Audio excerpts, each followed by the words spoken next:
DA about a way forward? No. I'm not taking money from the DA.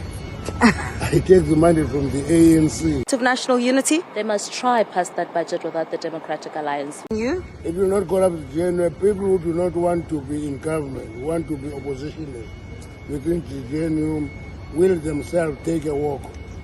And have gotten the numbers. The Democratic Alliance will not sit and work with a budget that we do not believe serves the best interests of South Africans. So if push comes to shove and we find ourselves in a position where the GNU is unworkable altogether, where there is no sobriety as far as the direction we're supposed to take, then if we must... This morning? They're going to the committee. They will discuss the budget. If other parties vote for it, it's cool, because the GNU is not only ANC and DA.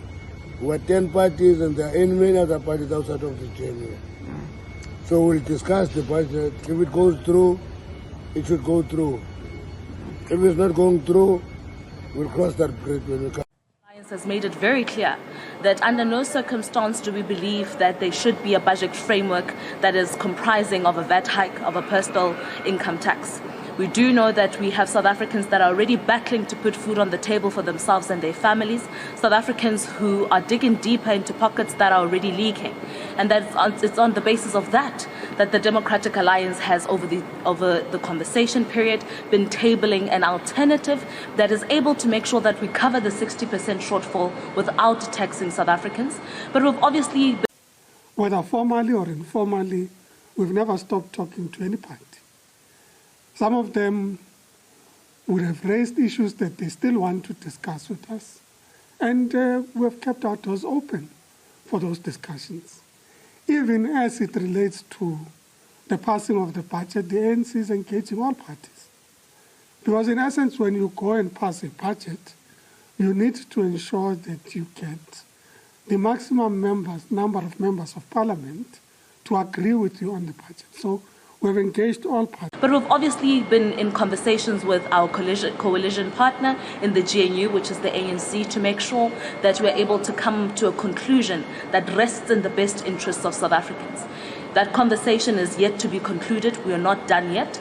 But what it is important here to communicate today is that South Africans still deserve a budget that makes sense, a budget that is able to put the heart, to at its heart put the interests of South Africans forward.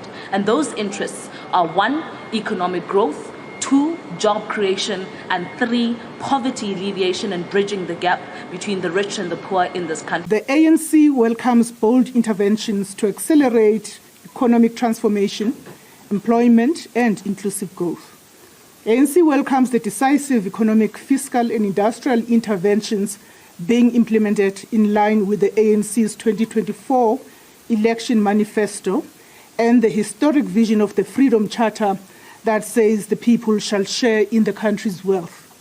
These interventions reaffirm the ANC's role as the leader of society and the primary driver of transformation in South Africa's economy. We acknowledge that South Africa's economy continues to face structural challenges.